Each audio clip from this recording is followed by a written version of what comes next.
e nem dirão: ei-lo aqui, ou lá está, porque o reino de Deus está dentro de vós.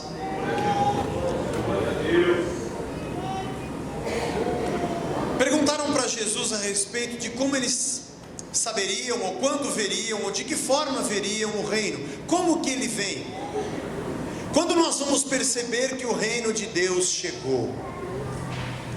Quando nós vamos perceber que essas coisas que você fala, de verdade vão acontecer, e que esse reino de Deus está aqui? Essa é uma resposta que nós devemos essa resposta às pessoas que estão do lado de fora daquela porta. Gente que vive com a gente no trabalho, na vizinhança, nossos parentes, vizinho de porta. Gente que pergunta: tá bom, você fala de Deus, você vai à igreja, você me diz a respeito das coisas que Ele pode, que Ele faz, do seu reino, mas tá bom, quando Ele chega, como é que a gente vai saber, o que a gente vai ver de diferente para dizer: tá bom, agora eu acredito nesse Deus que você está dizendo? Essa é uma responsabilidade muito grande da igreja. A igreja demonstra o rei, o filho de Deus. A igreja demonstra que esse rei está vivo, já que nós cremos que o filho de Deus está vivo.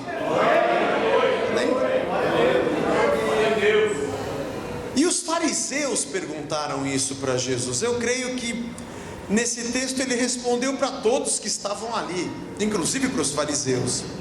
Mas a pergunta veio do lado de fora. A pergunta veio por alguém que queria um sinal de quando o reino de Deus seria palpável. E Jesus responde: vocês não vão ver do jeito que vocês esperam ver, porque o reino de Deus está dentro de vós. O termo que Jesus usa aqui tem os dois significados. Tem o significado de estar dentro de nós, e também o significado de estar entre nós. Dentro da sua igreja, no sentido de que está dentro de cada um de nós, e no meio de nós, das nossas relações. As pessoas vão poder ver o reino de Deus, não da maneira que elas esperam, com a aparência que imaginam, mas elas verão o reino de Deus dentro de cada um de nós, e verão o reino de Deus do jeito que a gente se trata, da maneira como nos relacionamos, da maneira como nós vivemos como igreja, porque o reino de Deus chegou. Muita gente hoje busca uma maneira de ser feliz no mundo. Tem gente que acha que tiver muito dinheiro, ele vai ser feliz na terra. Aí ele vai até Deus e pede para Deus lhe dar dinheiro, porque se Deus me der dinheiro eu serei feliz. Algumas pessoas acham que se tiverem sucesso na vida, isso lhes fará feliz, e elas vão até Deus e pedem a Deus para que lhe dê sucesso. Outros acham que se tiverem uma grande casa, ali vão ter a sua honra restaurada, e eles vão até Deus e pedem a sua casa. Alguns imaginam que no dia que tiverem sucesso profissional e forem pessoas de destaque, então serão pessoas felizes. Então elas vão até Deus pedindo a Deus essas coisas, porque nós sempre achamos que Deus nos dará aquilo que nos fará feliz, mas não paramos para pensar que Deus já é o que nos faz feliz. Nós sempre estamos preocupados com o que Deus poderá fazer e qual será o sinal da sua obra. E Deus é um Deus de feitos. Deus é um Deus de obras. Deus é um Deus que cura. Deus é um Deus que liberta. Deus é um Deus que abre caminhos. Mas o engraçado é que as pessoas não viriam o reino com coisas visíveis. Apesar de Deus promover a cura, o reino não estaria apenas naquela cura. Apesar de Deus poder salvar alguém da bancarrota e multiplicar recursos, Ele não disse que as pessoas viriam o reino naquela multiplicação. É interessante. E olha que Jesus multiplicou pães e peixes, e Jesus fez curas. A Bíblia também diz que Jesus ressuscitou a Lázaro e trouxe de volta aquele que estava morto, mas Ele não disse que o reino seria visto num milagre. e nem que o reino seria visto através de um dinheiro ou de uma multiplicação. Apesar de que todos estes sinais evidenciam que o reino havia chegado, mas Jesus tinha uma outra intenção quando Ele transformou a minha vida e a sua. É de que o reino fosse visto dentro de nós, é de que as pessoas que nos conhecessem mais de perto, apesar de poderem olhar a roupa que a gente usa e o dinheiro que a gente tem, elas poderiam perceber alguma coisa dentro de nós, muito diferente daquilo que ela enxerga dentro de outras pessoas. Há um texto muito interessante no livro de Atos dos Apóstolos, e que fala como vivia a igreja nos primeiros dias, e diz assim, Atos, capítulo número 4, verso 32: da multidão dos que creram, era o coração e a alma. No original, cardia e psirré. A maneira que as pessoas sentiam e como elas pensavam e sentiam era a mesma. Ninguém considerava sua exclusivamente nenhuma das coisas que possuía. Tudo, porém, lhes era comum. Com grande poder os apóstolos davam testemunho da ressurreição do Senhor Jesus, e em todos eles havia abundante graça, pois nenhum necessitado havia entre eles. Porquanto os que possuíam terras ou casas, vendendo-as, traziam os valores correspondentes, depositavam aos pés dos apóstolos, e então se distribuía a qualquer um à medida que alguém tinha necessidade. E José, a quem os apóstolos deram o sobrenome de Barnabé, que quer dizer filho de exortação, levita, natural de Chipre, como tivesse um campo, vendeu e trouxe o preço e depositou aos pés dos apóstolos. Essa igreja dos primeiros dias, quem gosta de estudar o livro de Atos, diz o texto que ela caía na graça do povo, e a cada dia o Senhor acrescentava os que iam sendo salvos, e eles percebiam que alguma coisa havia de diferente, apesar de que eram judeus, como toda a comunidade judaica. Eles iam ao templo como todos eles iam, eles tinham os seus rituais até esta época, mas é interessante que dentro deles e entre eles alguma coisa diferente acontecia. O reino estava ali presente. Meus irmãos, a gente não pode dizer que existe uma época no mundo que se precisa mais de algo do que em outra, mas como o nosso mundo precisa ver o reino em nós e entre nós. As pessoas já estão habituadas ao mal, ao ódio. Infelizmente a TV já está habituada a demonstrar. Hoje à tarde, mais um terrorista matando gente na Alemanha. Hoje de manhã recebemos a notícia triste, uma irmã nossa da igreja, uma jovem, o pai dela mora na praia, foi assaltado por um garoto. Aparentemente ele não reagiu, mas ele atirou e matou o seu pai. A gente liga a TV e vê desvio de dinheiro público, hospital sem vaga, gente no posto de saúde sem remédio. O que há dentro dos homens? O que existe dentro do coração das pessoas? A palavra de Deus, ela é muito clara. Nós nascemos no pecado. Nós nascemos com a marca do pecado. Nos dias de hoje, mais do que qualquer coisa, esse mundo precisa enxergar que tem gente que tem alguma coisa dentro diferente. Esse texto diz que o jeito que eles pensavam e como eles sentiam, o coração e a alma, era única, era uma só. Óbvio, era o mesmo reino, E o mesmo Rei que estava em todos os corações e em todas as cabeças, um coração e uma alma. Eu disse outro dia na igreja, na Santa Ceia, que a igreja é um projeto impossível. Esse negócio não nasceu para dar certo, porque é muita gente diferente, com cabeças diferentes, culturas diferentes, com ideias diferentes, vieram de educações diferentes, às vezes de classes sociais diferentes, e todo mundo vive junto no mesmo lugar. É um grande Big Brother. Só dá certo porque todo mundo morreu e está todo mundo crucificado com Cristo. E todos agora têm a mente de Cristo e o mesmo sentimento que houve em Cristo Jesus. O fenômeno, o paradoxo da igreja só dá certo porque nós permitimos que a nossa vontade fosse tirada para que fosse feita a dele, que a nossa ideia fosse removida para que a dele fosse colocada em nós. Igreja é o lugar onde a gente morre. Na verdade, ela não é o lugar, ela é o povo que foi crucificado com Jesus Cristo.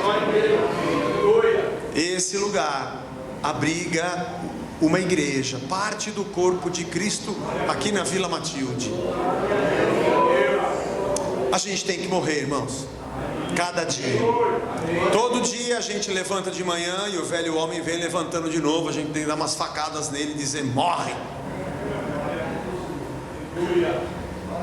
Eu preciso ter dentro de mim o reino que mudou a minha cabeça e que mudou o meu sentimento, que me faz um com o meu irmão e que torna esse povo um milagre possível nesse mundo. Porque a partir do momento que a gente sai por aquela porta, o que a gente diz e o que a gente faz representa o que a gente pensa e o que a gente sente, e dentro de nós está o reino de Deus. A segunda coisa é que diz o texto que neles havia abundante graça. Graça, o nome já diz tudo, é uma coisa que a gente não paga, não é? A gente não paga, é de graça. A gente crê que Deus é o Deus da graça. Se eu tiver que pagar por alguma coisa, eu tiro Jesus e vou para a cruz e me torno eu Deus. Toda vez que eu pago por alguma coisa para receber de Deus, já não é mais graça, é pago. Toda vez que eu penso que se eu fizer alguma coisa para Deus, Ele vai então me dar alguma coisa em troca, então já não é graça, é pagamento. O Deus que morreu na cruz nos deu vida de graça, nos deu novidade de vida de graça, e Ele nos fez o povo da graça. Davi orava e dizia: Senhor, não me tira a alegria, não deixa eu perder a alegria da salvação, me dá de volta a alegria da salvação, e mantenha o meu coração voluntário, o meu espírito pronto, Senhor, que eu possa ser voluntarioso, gente de graça. O reino era visto neles, e o reino era visto entre eles. O texto diz que ninguém tinha necessidade. Algumas coisas que estão aqui escritas acontecem nos dias de hoje. Gente, opa, fala, Senhor, que o teu servo ouve. Diz que as pessoas levavam as ofertas aos pés dos apóstolos, mas depois eles distribuíam para quem tinha necessidade. Hoje em dia tem gente que leva as ofertas aos pés dos apóstolos, só a segunda parte que não acontece. Infelizmente. Mas o texto diz que eles eram gente de graça, gente que tinha o reino e gente que repartia. Nesses dias, próximo ao ano 70, e no ano 70 houve a grande tentativa de levante dos judeus contra Roma, quando o templo foi destruído definitivamente, e muitos foram mortos e foram dispersos. Os cristãos já não encontravam mais guarida dentro da comunidade judaica, porque já tinham uma diferença do judeu. Eles criam em Cristo e os judeus não. E agora, além de ter os inimigos compatriotas, tinham também os romanos que os perseguiam. Talvez se a igreja não surgisse se a comunidade cristã não repartisse, eles teriam morrido de fome. Talvez essa comunidade não subsistiria. O segredo desse povo permanecer vivo foi porque eles repartiam o que tinham. O coração deles era voluntário. Por isso muitos olhavam e eles caíam na graça do povo, porque o povo dizia: esse povo tem alguma coisa diferente, alguma coisa dentro deles, alguma coisa entre eles. Era a justiça do reino, era a alegria do reino, era a paz do reino, era o socorro do reino, era gente com a mesma cabeça e com o mesmo coração, gente com a mesma alma e com o mesmo coração, e que não podia ser feliz enquanto visse alguém que não era. Não poderiam estar em paz enquanto olhasse para um irmão e ele tivesse decaído. Gente da graça. A Bíblia diz que esse homem chamado Barnabé era levita, e ele tinha um campo, e ele vendeu e deu dinheiro para ajudar os outros que estavam passando fome. Há muito estudo sobre esse versículo, porque um levita, segundo a lei, não podia ter herança na terra. Barnabé não devia ter um campo, ele não podia ter. Alguns acreditam que ou ele se converteu e se desligou dessa tradição e adquiriu um campo. Há quem pense que talvez fosse propriedade da família da esposa e ela seria a dona.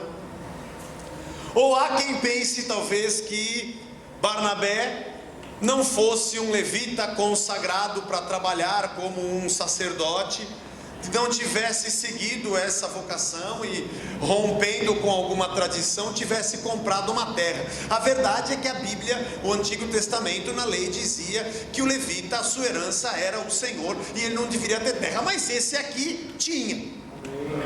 Glória a Deus. Eu não sei se você nasceu para não ter alguma coisa e teve. É bom quando alguém fala assim: ó, você não devia ter uma casa dessa, ó, mas eu tenho.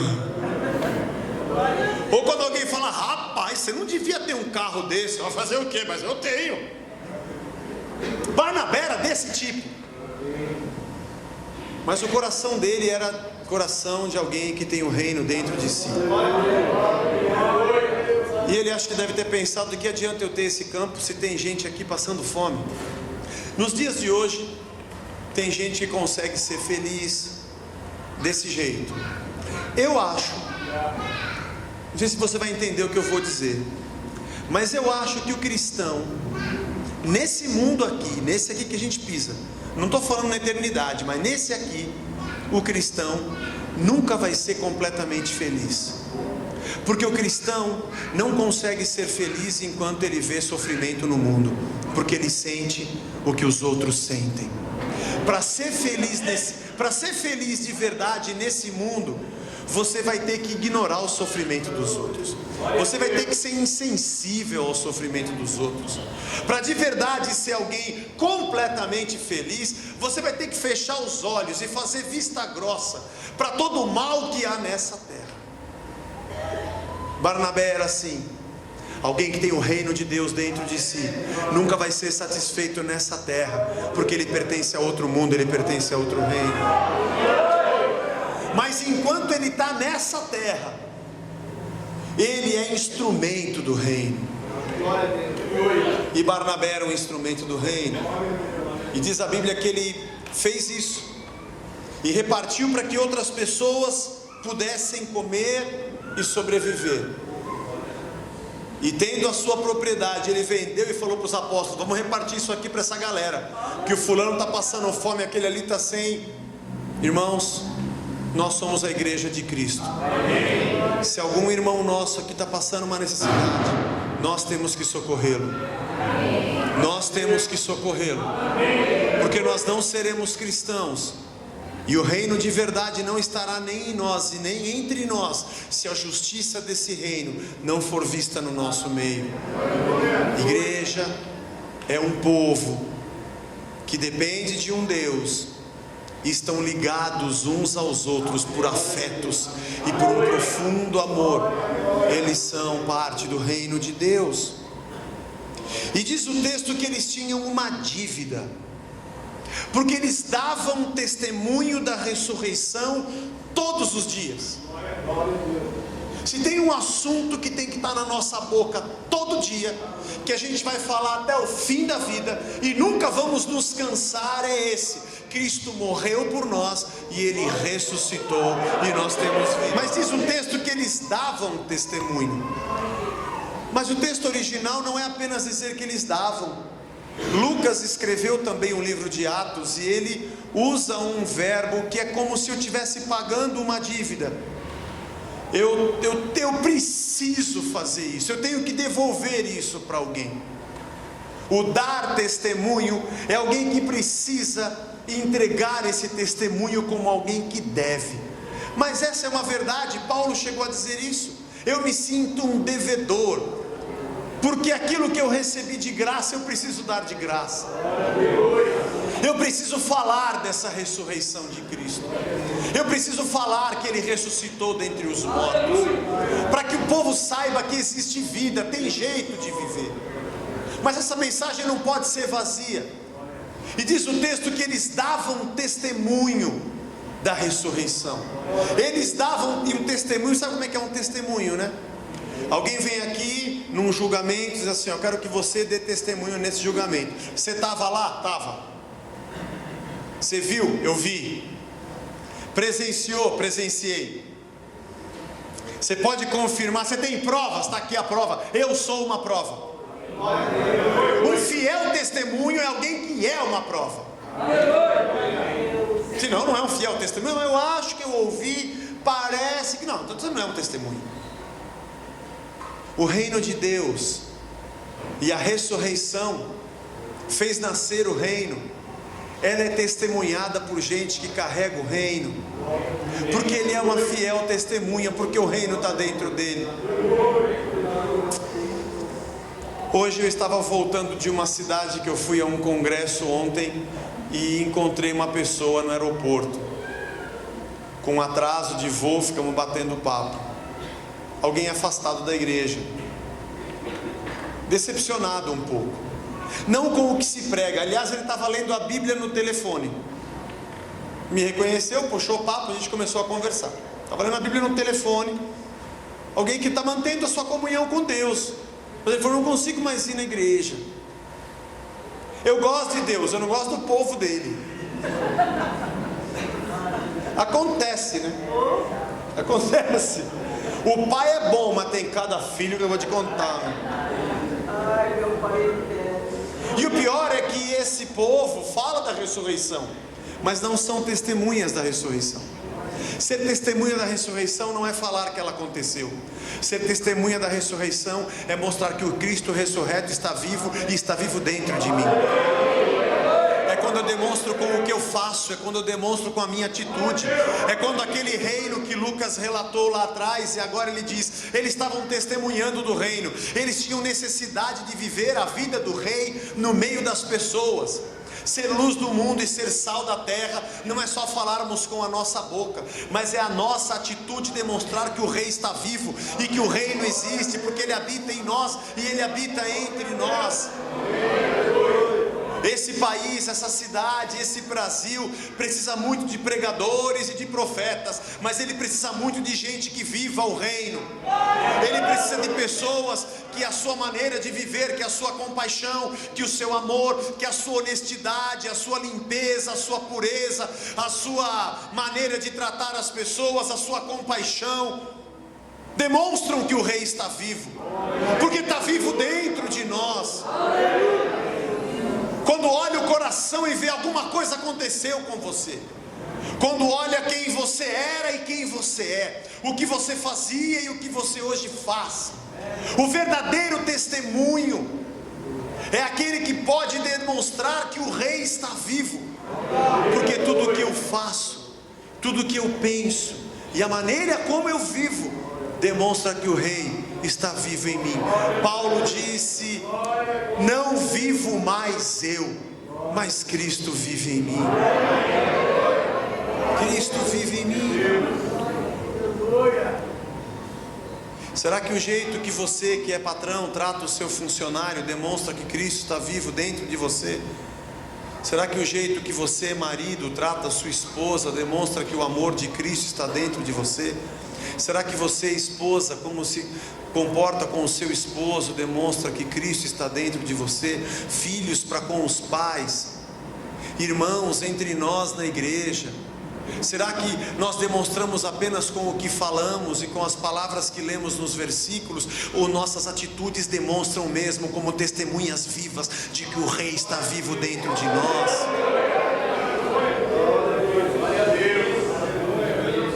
Talvez, irmãos, nós nunca tivemos no Brasil uma época com tanta exposição de Bíblia e de gente pregando na televisão e no rádio. Mas nós também nunca tivemos tanta falta de gente que vive o que se prega. Aleluia! Em todo lugar a gente vê gente repetindo, camisas com versículos, música cristã, gospel em tudo quanto é rádio. Mas o que falta não é gente que fala. Sinais que o mundo acha e que os crentes acham que estão dando, de que o reino está presente, mas o mundo não consegue ver, porque ele só vai ver quando o reino estiver dentro de nós e entre nós. Quando essa igreja demonstrar a justiça do reino, quando a missão dessa igreja fora das quatro paredes demonstrar na vida individual de cada um dos seus membros que Cristo está vivo dentro dela. Aqui nessa Radial Leste tem menino pedindo esmola, tem droga sendo vendida na porta das nossas escolas. Talvez nossos vizinhos tem mulher espancada pelo marido. Sabe, irmãos, nós temos muito que fazer nesse mundo. Mais do que falar, nós precisamos viver esse reino. Nós precisamos viver esse reino. Demonstrar com todas as atitudes que temos que o reino chegou, que o rei chegou, que o rei está aqui. Talvez a maneira como você ouve, abraça, acompanha, ama e socorre alguém, o teu toque, o teu carinho e o teu amor vão demonstrar para ela que o rei está vivo. Talvez ela não consiga vê-lo porque é invisível, mas ela percebe que o reino está dentro de você e que o rei está dentro de você.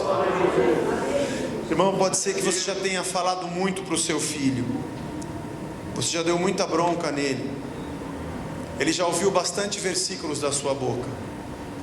Pode ser que a maneira que você o abrace, o compreenda e ande mais uma milha com ele, demonstre para ele que o reino chegou. É perceber que o reino chegou não só pelo que você fala, mas pelo que você faz. Jesus Cristo quer mais do que somente uma religião. Ele quer o nosso coração. Esse povo tinha uma só alma e um só coração. Eles tinham apenas um jeito de pensar e um jeito de sentir. O mesmo rei habitava em todos, e o mesmo reino era visto em todos. Todo dia Deus nos convoca a nos arrependermos do nosso pecado, a tirarmos da nossa existência, do nosso dia a dia, o eu que carregamos, a dizer: Senhor, tem misericórdia, como Pedro. Eu não sei se eu consigo te amar, Senhor. Eu não sei se eu vou conseguir ficar, acho que eu vou acabar te negando. Acho que eu vou virar as costas como os discípulos, apenas João estava aos pés da cruz na crucificação. Às vezes a gente, no meio do perrengue, nos esquecemos até que tememos a Deus. Domingo eu disse na igreja que as quatro paredes da igreja é o melhor lugar que existe para a gente não ser verdadeiro. Porque dentro das quatro paredes a gente sempre canta, levanta a mão, glorifica. As pessoas conhecem quem a gente é de verdade quando a gente está lá fora, e não quando a gente está aqui dentro. Aqui dentro é muito fácil ser cristão. A gente ora, lê a palavra, canta, o ambiente também ajuda, né? Dentro da igreja a gente tem facilidade, os irmãos nos abraçam. É quando alguém pisa no nosso carro lá fora, é quando alguém fecha o nosso carro, é quando alguém clona o nosso cartão, é quando alguém pisa no nosso pé, é que o mundo vai perceber se o reino está mesmo dentro de nós ou não. O mundo está perguntando como é que a gente vê o reino. Os fariseus estão perguntando quando vai chegar essas coisas que a Bíblia diz. Quando esse povo, salvo por Cristo, viver o reino e viver o reino aonde ele estiver. Eu gostaria de orar com a igreja, pedirmos a Deus que Deus nos ajude a vivermos o seu reino e a rendermos a nossa vida ao Rei. Senhor Jesus, a nossa vida está em tuas mãos, Senhor. Tudo que temos e somos é teu. Não teremos vida e não teríamos se o Senhor não tivesse morrido por nós, se a tua ressurreição não tivesse acontecido e se o Espírito que ressuscitou a Jesus Cristo dentre os mortos não habitasse em nós. Obrigado por tão grande salvação, obrigado pela tua graça, obrigado pelo teu amor e obrigado pelo Rei dos Reis que nos trouxe o reino, que está em nós, está entre nós. Perdoa, meu Deus, o nosso pecado. Perdoa, Senhor, a nossa falsidade, a nossa frieza. Perdoa, Senhor, o nosso desvio, a nossa conduta. Perdoa, Senhor, quando nos esquecemos quem somos e quando damos mais chance à nossa carne do que de verdade ao teu Espírito, Senhor. Meu Deus, tem misericórdia de nós. Esse mundo tem visto tantos sinais, mas não tem visto o teu reino. Tem visto tantas obras, mas nada dentro de nós e nada entre nós. Tem misericórdia da tua igreja nesta terra, Senhor. Tem misericórdia desse povo que não te conhece, dessa gente que morre e perece sem ter a tua salvação. Cobre-nos, Senhor, com a tua graça, com o teu perdão, e o teu sangue nos purifique, e nós possamos sair daqui hoje, Senhor, pensando seriamente se o reino está entre nós e está em nós.